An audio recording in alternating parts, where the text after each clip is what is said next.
Hey everyone, here's Emilia. Thank you so much for watching the video today. I'm a recruiter and I also help candidates who are transitioning and looking for new role. And what I mean by transitioning is when people are thinking of moving from education into EdTech or moving from one role into another, but those roles are relatively unrelated or there are transferable skills, but it's not per se a role that they've done before. And I think a few things that I wanted to highlight today. One, the thing that I'm seeing the most is the fact that we are obviously at the moment, it's a very much candidate heavy market.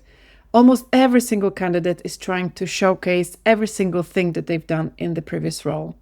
And from my perspective of recruiter, perspective of the hiring manager, that dilutes them as a person, that dilutes their key skills, key responsibilities that they've done in the past. What the recruiter and hiring manager wants to see is whether you can do the job. So if there is a job description and they highlight 2 or 3 or 4 different things that they want you to do, you need to make sure that these are the things that you've done in the previous role and you highlight them in your CV.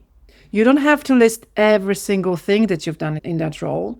I would say 4 bullet points for each role, and those bullet points have to be really much related to the job description or the application that you are submitting your CV for.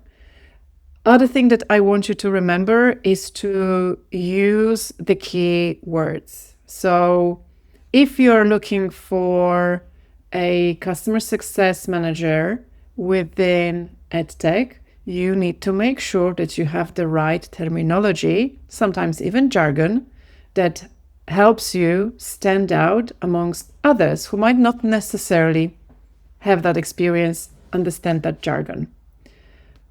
And this can get very tricky if you are applying to different roles, for example, implementation manager, then go-to-market lead, or customer success manager. These are 3 very different roles where the KPIs might be different and when the outcomes that are expected from you are very different. And so when you're sending the same CV for those 3 different roles, your CV is not going to stand out. The ATS is not going to choose you or score you when they look in the keywords because the keywords are probably not there.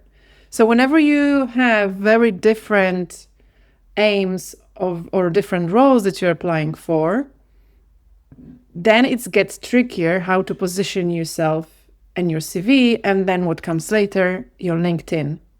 So my strong advice for anyone who is looking for a new job at the moment, don't try to showcase that you can do everything.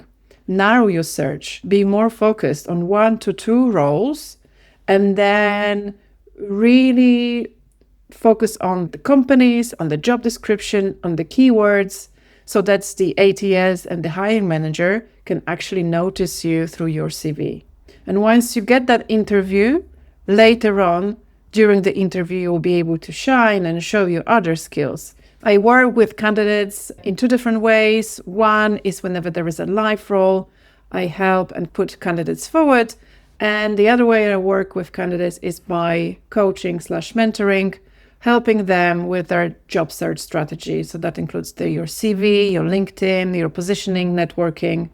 That helps you. All this helps you secure more interviews and get the job that you want. Take care. Bye-bye.